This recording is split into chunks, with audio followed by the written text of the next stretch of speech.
আমি তো বসলে আপনারা আমার হাতে টাকা গুঁজে দিয়ে চলে আসেন, তাই না? আমি দরবারে বসলে হাতে টাকা গুঁজে দিয়ে চলে আসেন, আবার ওইতে অনেকের রাগ হয়। এবারে আপনারা আমাকে কত টাকা দিয়েছে বলবো, আপনারা আমাকে 3 দিনে এবারে কত টাকা দিয়েছেন আমার হাতে গুঁজে বলে দেবো। ধৈর্য ধরুন, এখনো গুণা চলছে, অনেকটা টাকা হয়েছে, সেটাও কোথায় লাগাবো বলে দেবো। অনেকের বুক ফাটে, অনেকের বুক ফেটে যাচ্ছে, অনেকের বুক ফেটে যাচ্ছে। ফাটুক, যে টাকাটা আপনারা আমার হাতে দিয়েছেন ও টাকাটা আমাকে দিয়েছেন তো। আমি গতবারের টাকাটার ব্যস্ততার জন্য আর এইবারের টাকাটা সব রাখাই আছে, গতবার টাকাটা ব্যাংকে রাখা আছে, টোটাল টাকাটা আপনাদেরই কল্যাণার্থে কোনো জায়গাতেই দেবো, তখন দেখতে পাবেন। কিন্তু কত টাকা দিয়েছেন সেটাও দেখিয়ে দেবো, যাদের বুক ফাটছে তারা আরো ফাটুক। কিন্তু যে বিষয়টা বলছি, তাহলে আপনারা আমার হাতে টাকাটা দিয়ে আসেন বাড়িতে গিয়ে, কিন্তু সবটা ছেড়ে আমরা কেন এসেছি এখানে? কেন আমরা জেল খেটেছি? কেন আমরা এত স্যাক্রিফাইস করছি? যে আমার ভালোবাসার মানুষ আমাদের জন্য এক কথায় জান দিয়ে দেবে বলছে, কিন্তু তাদের জান আমার দরকার নেই। তাদের মূল্যবান ভোটটাকে যদি আমরা এক জায়গায় করতে পারি, তারাও যেমন বাঁচবে, আমরাও মাথা তুলে থাকবো। আমরা সমাজ ব্যবস্থা পরিবর্তন করতে এসেছি। আমার পাশের পাড়াতে গোপীনাথ না খেয়ে দিন কাটাচ্ছে, আমার পাশের পাড়াতে আব্দুল করিম না খেয়ে দিন কাটাচ্ছে, আর আমাকে বলছে হিন্দু মুসলমানের রাজনীতি করতে, ও আমরা হতে দেব না। আমার পাশের পাড়াতে সীমান্ত তার বাচ্চাটাকে স্কুলে গিয়ে পড়ালে টিচার পাচ্ছে না, আমার ওই পাড়াতে আব্দুল জব্বার গিয়ে তার বাচ্চার জন্য শিক্ষক পাচ্ছে না, আর আমি চুপ করে বসে থাকবো, এ হতে পারে না। আমার লড়াই হচ্ছে, আমাদের লড়াই হচ্ছে সমাজ ব্যবস্থা পরিবর্তনের লড়াই। এই সমাজ ব্যবস্থা পরিবর্তন করতে গেলে একবার কেন আমরা 100 বার জেল খাটতে প্রস্তুত আছি।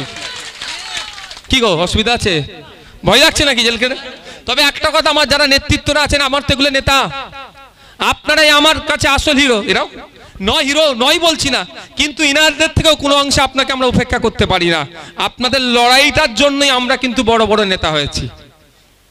চেয়ারম্যান, জেলা প্রেসিডেন্ট, অবজারভার, যাই দেখছেন, এই যে পদের সম্মানটা কখন পাচ্ছি আপনাদের লড়াইয়ের ফলে। আপনারা বুথে ব্যানার লাগাবেন, দেয়াল পোস্টার লাগাবেন, দেয়ালে লিখবেন, মানুষকে ঐক্যবদ্ধ করবেন, মানুষকে বোঝাবেন, সবই আপনাদের সব থেকে বেশি দায়িত্ব। তাই আপনাদের বলবো, ঠিক যেভাবে বিধানসভা পঞ্চায়েত নির্বাচনে করেছিলেন, হিংসাকে উপেক্ষা করে যতটা করতে পেরেছেন, ঠিক আগামী দিনেও আপনাদের লোকসভাতে করবেন। যে বুথগুলোতে সর্বপ্রথম তৃণমূল বিজেপিকে, ওই বুথে আমরা হারাবো। যে বুথটাতে পঞ্চায়েত নির্বাচনে তৃণমূল ভোট করতে দেয়নি, আনকন্টেস্টে জিতেছে, সেই জায়গায় হারিয়ে ওদের বার্তা দেব, তোমাদের পাশে মানুষ নাই। হবে তো নাকি? যেই বুথগুলোতে ভোট করতে দেয়নি, সেই বুথে সর্বপ্রথম হারাবো আমরা। তারপরে তো যে বুথে ভোট হয়েছে আমরাই তো জিতেছি, বিরোধীরাই জিতেছে। তাই আপনাদের বলবো, এই সমাজ ব্যবস্থা পরিবর্তন করতে গেলে ভাই প্রয়োজনে পিঠ পেতে দিতে হবে, জেল খাটতে হবে, মার খেতে হবে, লোকের কাছে গিয়ে হাত পাততে হবে। এই সমাজ ব্যবস্থা পরিবর্তন করতে গেলে যে মাধ্যমটা রাজনৈতিক দলটাকে এগিয়ে নিয়ে যাওয়ার জন্য। সবাই প্রস্তুত আছেন তো ভাই? চাঁদা যে আমরা কুপন বিল দিচ্ছি, আপনারা তুলবেন তো না? প্রেস্টিজে লাগবে ভাই, অসুবিধা হবে না তো? আমরাও তুলছি ভাই, আমরাও তুলছি। থোড়া থোড়া মিলকে বহুত হতা হ্যায়। এই